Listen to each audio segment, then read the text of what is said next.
So good afternoon.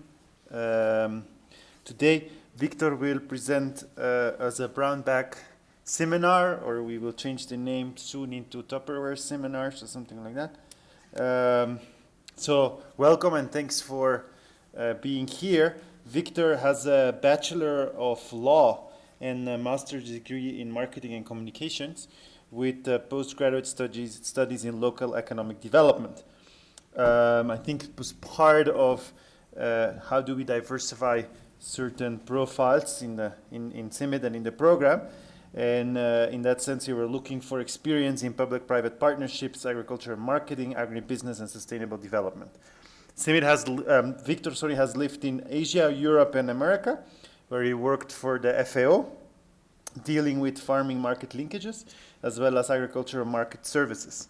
In Mexico, Victor was with the Inter-American Development Bank prior to joining CIMID. Here in CIMID, he has worked on public-private partnerships within the SIP program. He's component leader for Masagro Productor and has been working in different projects in the sustainable intensification strategy on farmer market linkages, and we'll present first today farmer market linkages in the context of sustainable intensification systems. And before we start, thanks for Victor for doing the effort, taking the time, like everybody else who's presenting the brown bags, to put your work out there to be looked at. Thanks. Hi, is this working? Yes. So thank you, Bram, for your presentation. Thanks everyone for taking the time to be here. I wanted to give you a little bit of an overview of what we have been doing in terms of farmer market linkages and how does this fit into existing efforts and program of sustainable intensification strategy. So the presentation is going to start framing a little bit the scope of the activities we are doing, and then we will see some examples in actual projects. So we like to define ourselves as providing input in this sense by providing strategic interventions through the value networks of maize, wheat, and associated crops.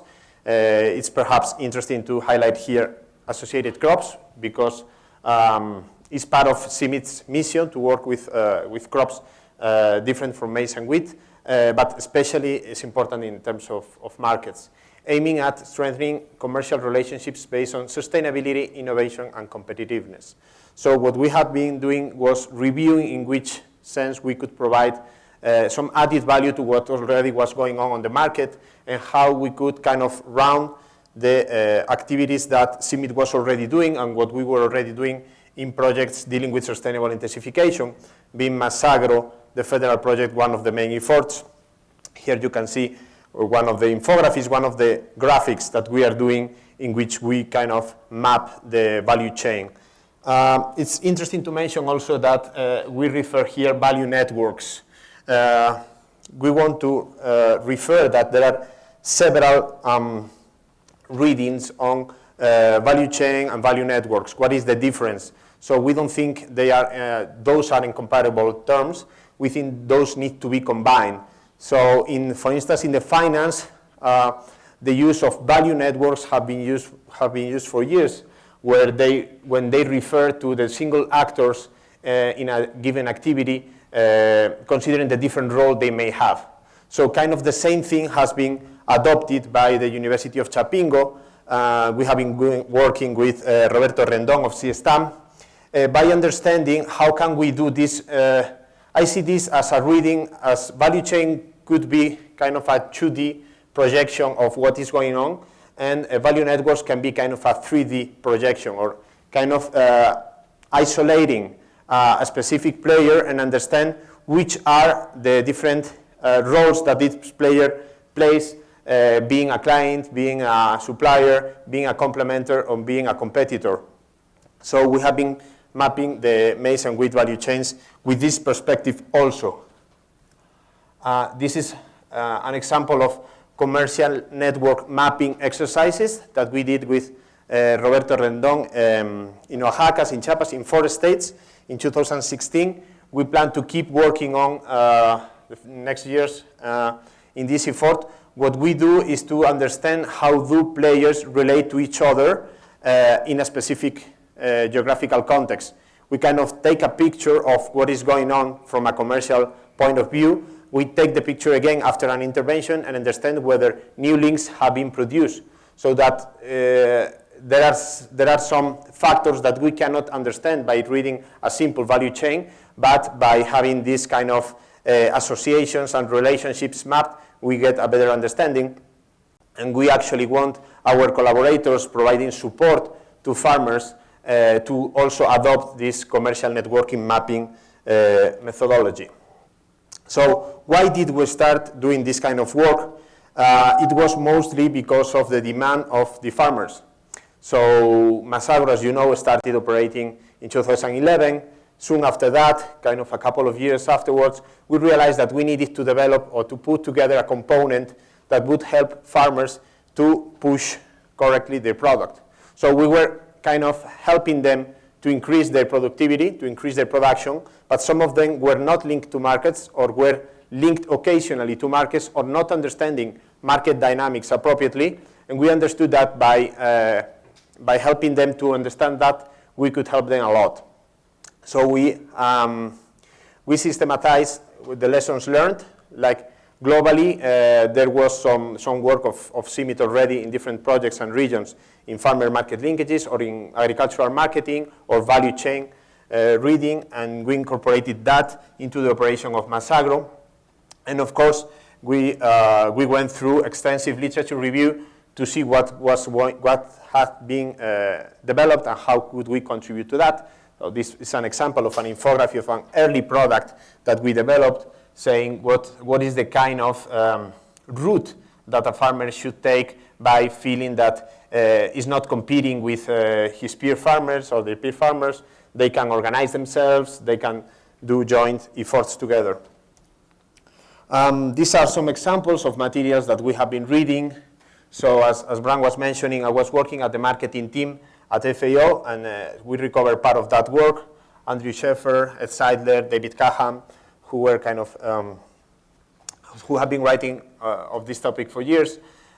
These are some examples of projects of FOMIN, of the Inter-American Development Bank, and of course, the socioeconomics program of CIMIT has developed also some quite interesting documents that we have been utilizing. These are some other examples. This is one of the last products with André Duvaux and Jason Donovan working on an identification of experiences in the CGR, but also outside of the CGR, and understanding how the so-called VCD, value chain for development, could be better increased. So starting from all this literature, we intend to bring it back to what is going on, right?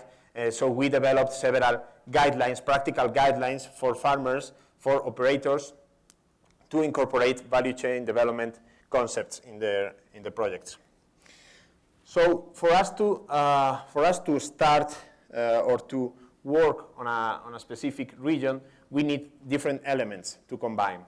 So we need innovative farmers, we need an enabling environment, and we need willing buyers. So the farmers are innovative when they adopt sustainable intensification, sustainable agriculture, when they kind of do this transition from traditional methods to innovation, which is what we are helping them to do with projects such as Masagro. Then we provide capacity development in agricultural marketing strategies, and we understand that promoting farmer organization is also key for these innovative farmers to succeed. Then we need an enabling environment. So for that to happen, we need public policies that support the whole process, and we work with public policies at a multi-level, so not only at federal or national level, but also at a regional level. Another important factor is kind of identifying and highlighting the existing synergies amongst the different projects that might be concurring in the same region, and that is something that has been challenging, but we have been working through the different projects that are, for instance, taking place in Mexico. And then the fact of institutional networks, strengthening and linkages. That means that we link with already in place efforts in terms of trading, marketing, farmer organizations, and we provide support to those existing structures. Then we need willing buyers, so we stimulate new business models. We will see what we understand for new business models in a minute. And also, we look for buyers that are interested in the triple dimension of sustainability, meaning environmentally, social, and economic sustainability, of course. So what do we understand by new business models? Are those who include the stimulation of new services or goods associated with sustainable intensification interventions. For instance, the development of appropriate mechanization services or the development of manufacturers of post-harvest tools, as well as generating extra added value to existing processes and players. This is a drawing that you have seen 1,000 times maybe. So it's the model of is the infrastructure of the innovation hub. So this is a model along with we have been working for some years now. So the research platform is where researchers do hypotheses, and we bring the market-related hypotheses also to this exercise. So by using and validating varieties demanded by the industry into the research plots, and also promoting market-oriented crop rotation, which also meets or combines or adds to agronomic crop rotation. Then we go to the modules or to farmers that adopt those technologies, and we focus on income efficiency and contract farming as a couple of areas of work with these farmers. Those farmers kind of serve as a model for others to adopt the technologies, and then we have the impact areas where we promote farmer organizations and a better value chain integration. So what are the expected results in farmer market linkages interventions? These are some of them maybe. Strengthen overall competitiveness in maize and wheat production systems from farm to the final product, so understanding where CMIT can add meaningful value to producers, but also to other players in the value chain. Farmers' abilities recognized, developed, and enhanced, and also training is part of the core business of CMIT to say, so we kind of tune up to specific training on markets. Business models based on the triple dimension of sustainability promoted, tools and methodologies to strengthen inclusive market approach developed and spread, and dialogue fostered among all value network actors. It's important to mention that several players from the private sector, but also from the public sector, have seen value in CMIT being a neutral facilitator of processes. And this is something that we have been doing with the interinstitutional working groups and some other spaces for common discussion. So when we decide and when we are invited to provide input to a specific project or to a specific need, we start with the diagnosis. So we understand what's going on, why we are required, what is the problem that we try to tackle, right? So we do, of course, literature review specific for that region to understand what have been experiences that we can learn from. Then we do a collection of primary information through sourcing methods such as value chain mapping and market research, and do further understanding of market needs by understanding who would be the buyer or who would be the pull force in that intervention that we want to promote. Then we design a customized intervention based on the existing model and what the project might require, and we do start with the implementation of the project and a constant evaluation or feedback loop.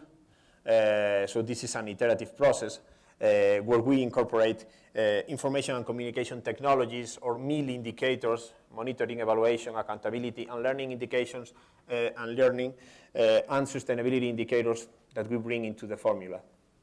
Then we scale out, and actually it's not the idea the CMIT does the whole process, especially not the last step of scaling out. The idea is that we prove a methodology or that we prove an intervention to be worthy, then the industry and the different players in the industry would have to play their role in validating that further and making it growth.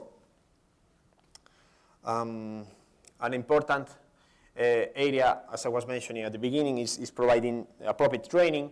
So we developed several courses on market-related courses or training. Not all of them have been implemented yet. Some of them are on their second year. Some others are still to be developed. As you can see, this is a wide program. So the areas would be contract farming, management of rural business, farmer organizations, and inclusive business models. And we have several trainings and with different addresses, each of those that we are pushing in our agenda. And there is also the importance to provide sufficient and useful materials for training or for the dissemination of information or the view that we have. So one of the things that we think it's missing in a lot of cases in Mexico is contract agriculture, and we have developed an explainer video explaining why it's a good idea maybe to organize and to understand what are the benefits of contract agriculture, being whoever it is who provides that contracting. Lastly, for this session, for this start of the presentation, I wanted to explain that we are developing farmer market linkages specific indicators to strengthen the indicator matrix of the projects that we are working on. So in the area of productivity, we are studying as results indicators yield, profit, available grain to trade, and adoption of contract farming as some significant indicators. And we are discussing also with donors what are impact indicators that are useful for them, such as yield evolution, profit evolution, or market effective participation index, which is actually a recent indicator that we are developing these days. So now, how do we go from all of this theory or from these ideas to practice or to implementation? These are the ongoing projects in which there is a component of farmer market linkages. All of them are in Mexico at the moment. All of them are in Mexico. Of course, part of our lab for proving practices was the Masagro, the federal project. Then we got Masagro Guanajuato, where we could do some more in-depth specific research, for instance, in the case of alternative crops for Guanajuato. And then we got several projects with main industry players such as Kellogg's, Nestlé, or Grupo Bimbo, which have started quite recently within the last 12 months. And we have also a project in its second year now in the Peninsula de Yucatan with Fundación Haciendas del Mundo Maya. We will see a few examples of work going on these projects. So what kind of activities, how do we phrase our interventions in those projects? Here there are some of them. The idea is to provide value in doing value mapping exercises that are relevant at the hub level, at the region level, and we also feel that are in a good position to link the work that is being carried out in terms of agronomy, in terms of technology development, and in terms of markets. So these are some of the areas. I don't want to read them in detail, but you can see them here. These are instead some typical typologies where we have been working for the last couple of years. So animal feed sector, nixtamalization industry, agro-industries, or the retail-led interventions or niche markets. In each of these areas, there are different goals depending on who is the detractor or who is promoting the intervention. And we are working with different products. So for instance, in animal feed sector, white maize is not required, but triticale or barley are incorporated as interesting associated crops. In the nixtamalization industry, of course, is focused on white maize. Niche markets deals with land-raised maize. So we have a kind of a variety of areas to intervene. And as part of our exercise to review what was going on in terms of methodology, we identified that link methodology, which was jointly developed by the CIAT in Colombia and IFPRI, was a methodology that could be useful for grains and that had not been used for the grains. So we brought some people from CIAT to help us incorporate that. And this methodology, what does is kind of assessing inclusive and sustainable business models. And it's a methodology that starts, or that has 4 main tools. One is the value chain map, which means, okay, I understand where I am working, who are the actors, what roles are they playing. Then I design, or I understand what is the business model with the business model canvas tool, which is a classic tool in which we understand how the different actors, being the producer, being the aggregator, or being the end user, how do they see themselves, what kind of business do they think they have or they play in the chain. And then we do the new business model principle, which is a tool to evaluate how inclusive a trading relationship is and what can be modified in there.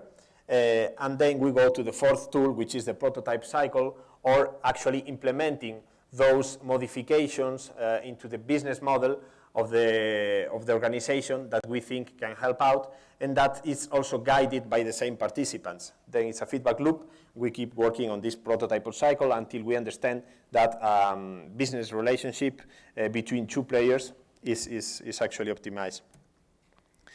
What is interesting is to highlight that we have been quickly transitioning from the reading of the, let's say, theory materials to the implementation of those in field. So in four of the 7 projects that I mentioned before, in 2016 and 2017, we have been training, let's say, project partners to implement link in the regions. So we have some examples here. In Masagro, we got like 6 cases of partners that have been using link. In Masagro, Guanajuato as well, in the Kellogg's project as well, and in the Milpa Yucatan project as well. So as you can see, some of this work is done with native or land-raised maize. Some other is done with more typical or hybrid products, certified products, etc. So we have different scenarios and different market typologies that we have been mapping. And the numbers 1, 2, 3, 4 refer to those numbers and are the stage to which we have reached to date in those collaborations. Here we have some pictures from the field, from our partners, from these organizations in Mexico that are conducting this value chain mapping and following exercises. This is exercise 1, value chain mapping. This is exercise 2, where you do the business model canvas. And it's interesting to see that they have been quite happy and finding useful this methodology. This is actually inputs that have been sent to us during the last months from these associated organizations. So here we can see the value chain map of the north of Tlaxcala. And we can see here kind of the how accurate data we can have with these exercises. So these are specific commercial data gathering from Tlaxcala, where we have the different buyers that have been identified, what is the buying price that they pay for the product, what is the kind of payment method that they utilize, what is the demand, the estimated total demand that the buyer can have, and some quality requirements. So as you can understand, this is very useful information for farmers to know and for farm advisors to contribute to. In Zacatecas state, we did a case of comparing bean and sunflower, where we actually validated that by using sunflower in the innovation plot and bean in the control plot, which is the typical product in that region, we could see that maybe the benefit-cost ratio of using sunflower could be actually better. So we were accompanying some producers to move from bean to sunflower and to understand also what was the estimate demand for sunflower. As an example of these are some pictures of workshops that we conducted in 2016, and we reached about 2,640 producers and other players in this adoption or access to farmer market linkages component. Some other cases that I wanted to share with you is the project in Yucatan. In this project, we have a component to promote landraised maize in niche markets. So some of the activities that we have been doing leading to that objective is participatory workshop with farmers to review the project's commercialization strategy. So as Link suggests, we don't arrive to a community and say, this is what you need to do.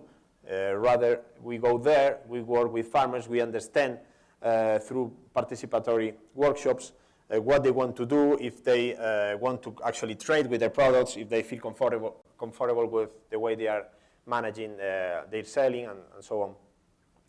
Then we work on a catalog to promote landraised maize, which has been kind of a complex exercise because we need to carefully assess what is the available volume that can be traded, especially in communities that have not been trading before. So this is part of the exercises that we are doing. We review and provide to the donor and to other interested parties key considerations in terms of pricing and logistics. And the last activity that we are doing is actually a tasting workshop where Natalia Palacios is helping to plan, which is scheduled for next January, where we will have chefs and consumers characterizing organoleptic characteristics of these of 3 selected maize varieties that have maybe a volume higher than others in the peninsula of Yucatan, and that can be traded and appreciated by chefs and the consumers. This slide shows part of the variables that we have been reading in the field, that we have been observing in the field, and that we include into our recommendations to the players. So, for instance, in the case of landraised maize produced in Peninsula of Yucatan, it of course belongs to the milpa system. So milpa system is highly conditioned by weather and by seasonality of milpa itself. Then in terms of prices, we have observed in local markets that price varies from 5 to 12 pesos the kilo. There are also opportunities to add extra value to products, for instance, premium quality or certification. To date, there is no extra value to the product itself, so we think there is an opportunity there to increase somehow the price that the farmers would receive. And also it's very important that we are always highlighting this part. In order to avoid local market distortions, we need further understanding or detailed understanding of local market dynamics to establish maximum buying prices. So high prices might defer existing equilibrium in terms of self-consumption or internal trade within the community. Those are some of the variables under affection that we have been seeing how the price shapes in a specific local market. So this takes us to the whole other range of products or projects that we are developing. So lately we have been writing and implementing projects on responsible sourcing, as you have seen. This is kind of a purpose that can be applied to most of them. Kind of the objective that we want to pursue. So to build and to consolidate a commercially sound, responsible sourcing model aligned with the vision, procedures, and requirement of the agro-industry, promoting the development of business relationships based on trust, stability, and reciprocal profit generation, and allowing companies to meet their local maize and wheat demand. as we have been seeing and as we have been discussing for the last years, CIMIT has now this vision, this wider vision on interventions in the value chain, and we have seen that several companies have an interest in shifting from imports to establishing long-term relationships with local producers of maize or wheat. So that's kind of the work that we are doing with, as I was saying before, Kellogg's, Nestlé, or Bimbo. So we kind of combine the pull and the push mechanism to create an enabling environment for responsible sourcing projects to thrive. Those are at the left. We have some activities that we do in terms of pull or push. As you can see, value chain mapping and analysis, support to private sector in building a reliable local procurement, capacity development, the support on sustainable intensification with technologies and agronomy that we do in every project, market-oriented production. And of course, another value that we are shaping is traceability and sustainability indicators all the way from farm to the company. So here we have some drawings on what kind of interventions do we do and how do we explain it. So for instance, this is the case of Nestlé, and Nestlé wants to increase the ratio of local procurement of maize in the state of Guanajuato, which is actually quite low now and depends on a couple of intermediaries. And this is kind of the way we saw it. So we see, okay, there is this company that has a high volume demand. There are farmers everywhere in the state. Most of them are disconnected. Some receive technical assistance, but it's just occasionally. And there are not enough infrastructure in the region in terms of storage or logistics. So there are some problems that we have identified. So how can we solve these problems? Well, in terms of reaching, we can help identifying farmers and help them to, or convince them to create organizations. So this SPR is Sociedad de Producción Rural, so it's farmer organizations getting together. So technical assistance is provided by the project or by aligned projects. In this case, the government of Guanajuato is paying Masagro Guanajuato, is funding Masagro Guanajuato, and that helps, of course, to other players that want to buy maize in the region. Maize or wheat, actually. In the case of Nestlé, it's maize and wheat. Then we have a component of work with the communities, and that was for the specific request of the donor. So we are promoting biofortified maize or QPM in some self-consumption areas or smaller farmers in the state of Guanajuato. We developed sustainability indicators together with the company, and we are making sure with our monitoring, evaluation, and system that those indicators are being captured. Then we also work with a number of partners, but also financial partners, to make sure that there is to make sure that the infrastructure needed for this project to work is built, is in place. And well, this is kind of the drawing of the intervention. And we also understand that there are several kind of producers in this scenario, and that in parallel we are going to work with these three kind of group of producers, and we are actually helping them to transition from one category to other category. So here, for instance, category C would be the producers who are not linked to markets and that are living like far from the, I don't know, from the company reach out. So we work with them to make them visible the importance of working together, of forming organizations, increasing the quality, the homogeneity of their product. So hopefully these producers will transition into Group B, which are farmers who are already organized, but they are not adding extra value. They are selling their products to maybe acopiadores, to those who storage, and then sell to the company. So maybe if these organizations could do their own storage, could add some value, or could help, could get then a better price for the service they provide. and we have the agregadores comerciales, who are those who typically have been working with the company. So Nestlé or other companies, of course, rely in big aggregators, but the percentage of grain that they obtain from these aggregators is going to reduce as a percentage as other farmers become suppliers as well of the company.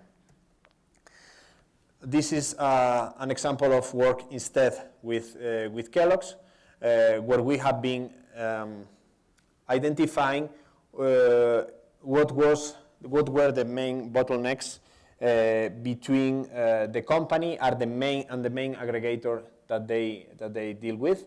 So whoever is familiar with link methodology and will understand that this is one of the tools that we utilize, which is a scorecard analysis, where we see the perception of how good, how healthy is the relationship and the mutual understanding between the company and the main aggregator.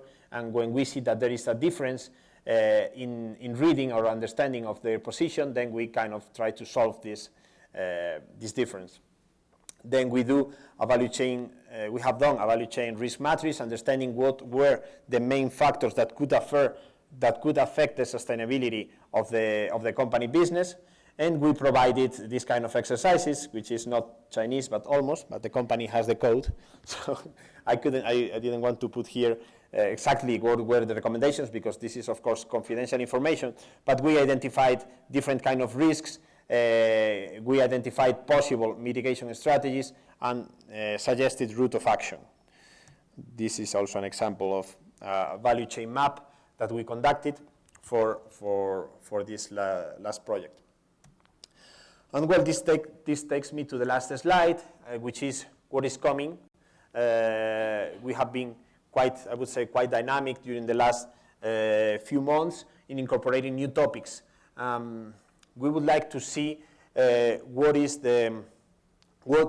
are the opportunities to include public procurement, responsible public procurement into the grain sector. So there are some projects in Brazil and also in the European Union of governments buying grain for, I don't know, it can be for the jail, for the prison system, for the schools, and so this public expenditure in food is being reoriented to more to incorporate some sustainable indicators or awareness, kind of awareness. Another area of work is using the information communication tools for better traceability and transparency.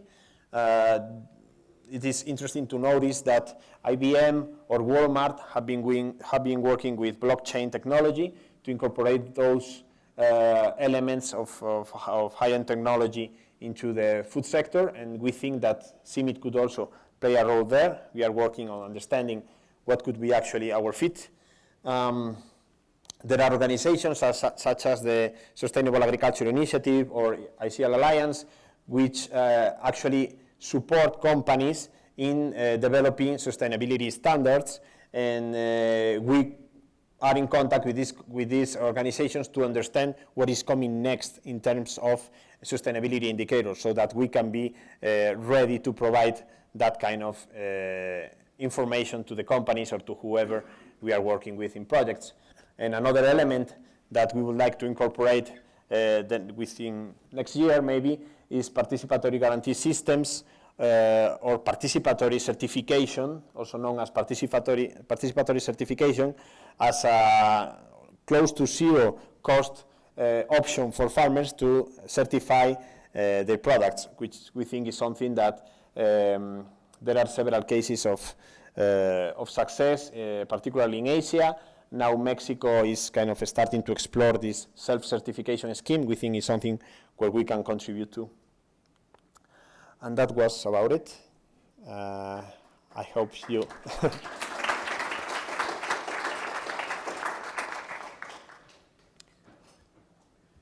If you have questions now, we have some minutes and I'm happy to respond.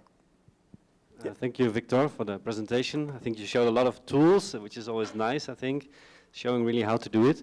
Of course, my question is about scaling, because the word even popped up. Maybe you can go to, I think it's the 5th slide or so, where you had this flow chart, and then at the end it was like and now we need to scale out.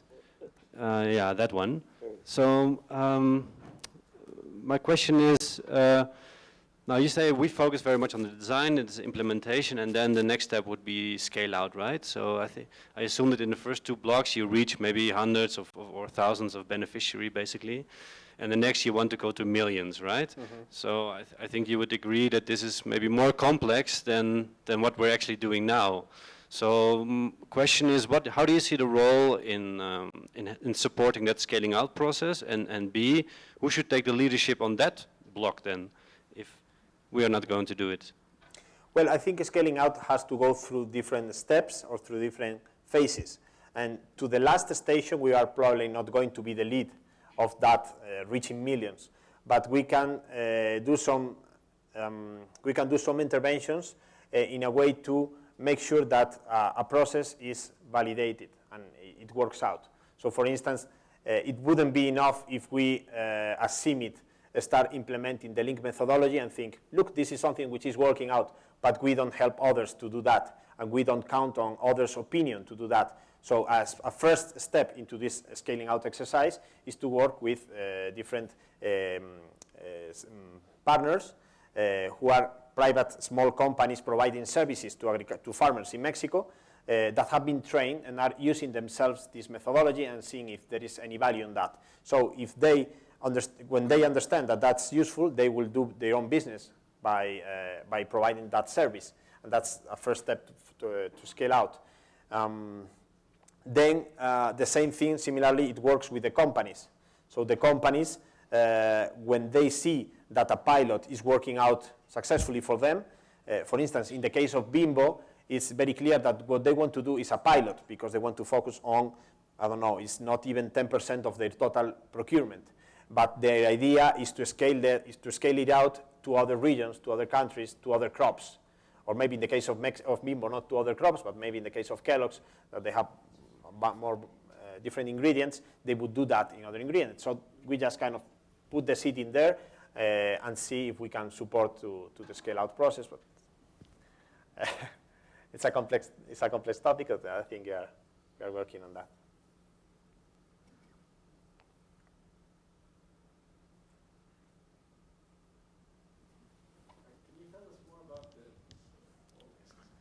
Could you tell us more about the indicators of sustainable farming and whether those all get into climate change amelioration or any of those aspects? There are indicators in most of our projects. We have indicators of knowledge, of environmental of an environmental area, and of production or productivity. So in terms of farmer market linkages, we are more focusing on those having to deal with productivity. As I referred briefly, there are several organizations working on sustainability indicators for the agricultural sector. So we discuss with the specific donor in each case, what kind of indicators are you interested in? Some of them, most of the indicators that the company are interested in belong to the environmental part or to the income part. So I want my farmers to be more successful in terms of return of investment, or I want my farmers to have a better management of the water. So some of them are managed by our colleagues of the agronomics, and some others are worked out by ourselves. So these are the ones that we are kind of monitoring more closely, controlling, so we understand that it's not only about producing more, but about being more competitive in the way you produce. And by indicating and by monitoring that over the years, we understand that as a farmer has been successful in incorporating more profit into its business. Then there is this last indicator I was referring before, market effective participation index, refers to what extent a farmer is aware of the existence of different markets and how he or she plan strategically his production towards meeting market demands. So that's an indicator that after a number of years we understand how that farmer has transitioned, and that is valuable for us to understand whether it had made sense our intervention or not. Still is an area under under constant development and review, but I hope this addresses a bit your question. Okay, can I add a question to that though? Yep. Our job. Excuse me, Victor, please use the microphone. Okay. I just add a question. Okay.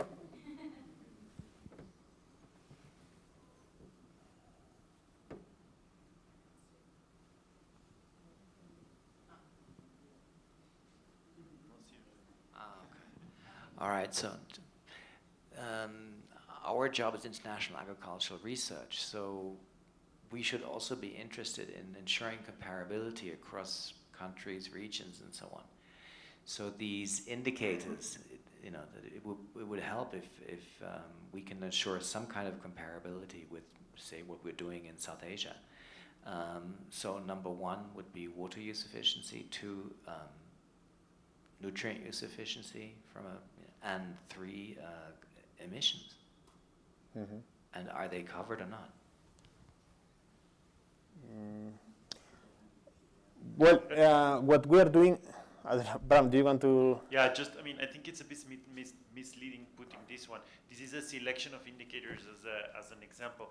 There is the table of indicators which includes Yes. profitability and greenhouse gases, and it's a whole full table that has been developed. This is an extract which is also fed into the discussions with monitoring and evaluation and learning unit, whatever it is, that is also working across with the CGIAR. The working group. It's not that this is just a selection, so it may be a bit misleading by putting these out. I think, this is an example of a specific project. Where it is important to highlight is, indeed, not all projects are measuring all the indicators. So maybe the next step of discussion is, what are the minimal indicators that we agree across regions that you should measure? Being part of those discussions, it becomes very interesting, because usually we step out of the meeting saying everything should be the minimum indicators you should measure, because depending the socioeconomists is this, etc. On the other hand, there is obviously also the dimension of the donors. So, USAID is looking at indicators, Agarpa is looking at indicators, we have the Coneval who is doing everything for Mexico. So, I'm not sure, I don't have the answer where that ends up in the end, but somewhere we need to evolve it. Mm-hmm. Yeah, well, yeah. And just to add on Bram, on the indicator, there's a lot of methodological challenges also to have indicators that are robust across geographies. One aspect of indicators, especially for that type of work, are social indicators, equity, whether you build equity in systems with responsible sourcing, for example. It's a very interesting question. So in CIMIT, but not only in CIMIT, we are quite a few being interested in getting methods and metrics for those indicators, and I think it requires a bit more investment. So that's part of it. Yeah, I totally agree. I have been discussing with Bram this for some time already, and the idea is that we fine-tune first what are valid methodologies and useful indicators for both the beneficiaries that we are working with and for what the industry may demand, and then how do we streamline those indicators within the project portfolio of the program and beyond of all the different regions.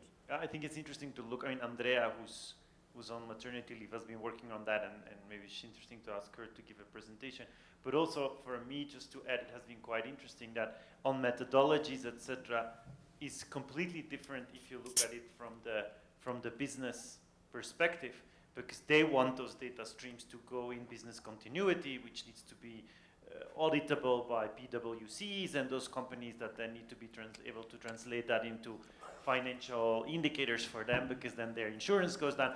That's a whole different dimension where that we may not be thinking of, but if we don't do that, we cannot connect it, and then the pool goes away of what is driving this, because in the end, the company is creating a pool for that. So it's even more, it's making it just a little bit more complicated. And another factor that is important is the time that it requires to capture the indicators, analyze, and kind of present them. So the industry is pressing us to have quicker response ratio than we had previously with institutional donors, which would be okay with us releasing data of 2 years old and saying, okay, this is the indicator of production of the state of Oaxaca 2014. You are delivering that in 16, and so now the companies are telling us, okay, I want some system where I can see if not in real time, at least with a delay of maximum a month, who are our beneficiaries, how are they performing in the field, and so it's something that we are actually trying to tackle with the BEM, Bitácora Electrónica, and some other tools that Andrea and others are working on. I'm not adding anything because I think we could have a 2-hour seminar only on indicators. Yeah, we'll probably will. And again, I mean, you mentioned the cost benefit of indicators. You know, I mean, you can have indicators that interest many people, but they are very difficult and very costly to obtain. The upscaling of indicators as well, you know, can measure things at the field level for few farmers, but how do you scale that, you know, when you start working in a much wider environment? And I think all those issues are of interest, I think, for CBIT, because more and more also donors are asking for those indicators as a metric of success. Well, greenhouse gas emissions is the typical case where I think we should kind of work closely with CCAFs and others to understand what is going to be our methodology.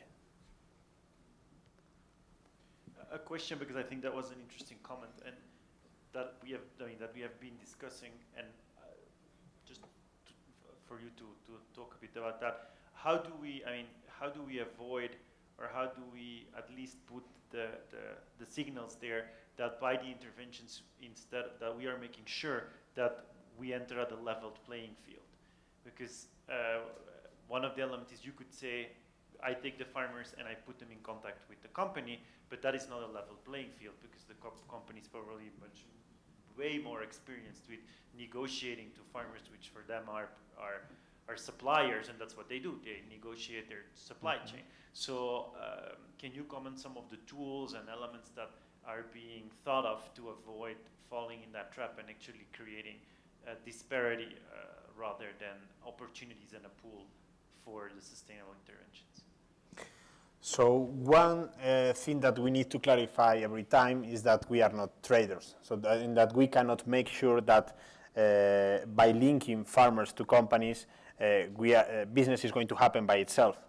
So what we see is that we want to, on one hand, empower farmers to understand what is the value of the product they have, what are the different markets they can go to, and what are the benefits of working together, or by developing a formal contract farming, or by developing kind of loyalty to the potential companies that are interested in their products. So that's a whole set of work. And from the other side, we work with the companies to kind of transmit the need to understand the characteristics of the farmers of the specific region where they want to source from. They of course know the people, but they might not know how they would react to changes in the environment, such as changing price scenario or changing weather scenario. So this kind of awareness is important for the companies to have. And also, we help the companies to understand what are the benefits of promoting local procurement instead of imports in terms of marketing, of image for the companies, and that they are seeing value in that, so they are kind of open now to consider buying local.